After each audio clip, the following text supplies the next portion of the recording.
Sleep cycle हमारे रात भर में कम से कम हमारी 4 to 5 डिफरेंट स्लीप साइकिल्स होती हैं। ठीक है।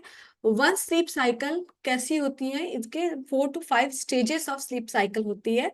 जो सबसे पहला स्टेज होता है उसमें हमारी जो हार्ट बीट होती है, बिल्कुल आपको स्लाइड में दिया गया है। नॉन फर्स्ट जो होता है उसको हम बोलते हैं जब हमको थोड़ा ड्राउजीनेस हो रही होती है, हल्का सा नींद आ रही होती है, जिसमें हमारा हार्ट बीट जो होती है वो थोड़ी सी कम हो जाती है, स्लो डाउन होती है, ब्रीदिंग भी स्लो होती है, और जो हमारी आई का मूवमेंट होता है वो धीरे धीरे स्लो डाउन होने लगता है। मसल्स रिलैक्स होती है हमारी। ठीक है। और ब्रेन वेव्स जो होती है हमारी वो थोड़ी सी स्लो डाउन होने लगती है। ये हमारा ड्राउसी होता है फर्स्ट हमारा, जिसे हम कह सकते हैं नॉन रैपिड आई मूवमेंट। इसको हम non rapid eye movement first कहते हैं, स्टेज 1 को। ठीक है। जो 1 से 10 मिनट के बीच में होता है कि हमको नींद आए।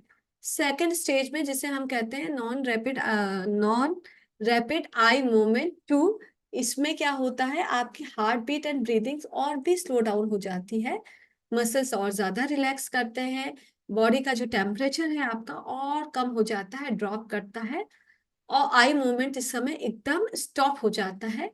ब्रेन की एक्टिविटी भी आपकी स्लो डाउन हो जाती है इस टाइम पे आपकी। ये होता है आपके फ्रॉम 10 मिनट्स to 15 मिनट्स से लेकर आपको आधे घंटे तक, ये स्टेज 2 ऑफ आपकी स्लीप रहती है ये। एंड थर्ड स्टेज पे जो होता है आपकी हार्ट बीट और ब्रीदिंग अगेन बहुत स्लो हो जाती है, स्लीप की ड्यूरेशन, मसल्स एकदम रिलैक्स हो जाती है, और ब्रेन वेव्स भी आपके स्लो डाउन हो जाती है, जो कि आपका फ्रॉम 20 to 30 मिनट से आपके 1 आवर के बीच में होता है। ये आपके 40 मिनट्स लिखा है पर 40-45 मिनट्स तक का ये होता है।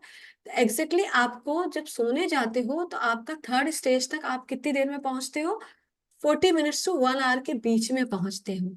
देन जो आपकी एग्जैक्ट नींद जिसे हम साउथ स्लीप बोलते हैं वो उसके आपके बाद में होता है। किसी को हाफ एन आवर में हो जाता है, किसी का उनका 45 मिनट्स के बाद में होता है। उसमें क्या होता है आपके आईलिड्स के अंदर, अभी तक आपका आई मूवमेंट कैसा था, बिल्कुल भी नहीं था। अब यहाँ क्या होता है आपका रैपिड आई मूवमेंट होने लगता है इनसाइड द आईलिड। आपके eyes moves rapidly inside the eyelids. Breathing जो है आपकी स्पीड अप हो जाती है और कई बार इरेगुलर भी होती है। हार्ट रेट इंक्रीज हो जाता है, बीपी भी इंक्रीज हो जाता है आपका इस टाइम पे।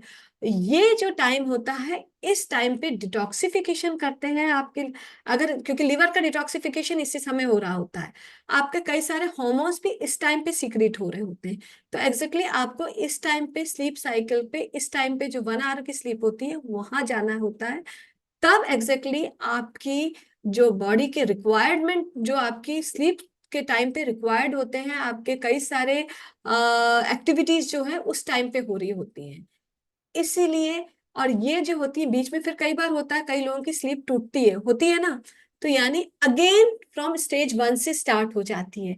तो इस तरह से हमारे 4 से 5 साइकिल होते हैं रात भर में, इसलिए हमें 6 to 8 आवर्स ऑफ स्लीप चाहिए होती है। और जब ये साउंड स्लीप होती है, जब हम स्टेज 4 पे होते हैं तभी ग्रोथ हार्मोन रिलीज होता है। मेंटेनेंस के लिए जो हमारा रिपेयरिंग हार्मोन है तभी होता है, रिलीज होता है। गर्लिन हार्मोन जो होता है हमारा, या और जो हमारे हार्मोन्स होते हैं वो हमारे तभी रिलीज होते हैं हमारे। Plus detoxification of few organs, जिसमें हम लिवर की भी बात करते हैं, लिवर का डिटॉक्सिफिकेशन भी हमारा तब होता है।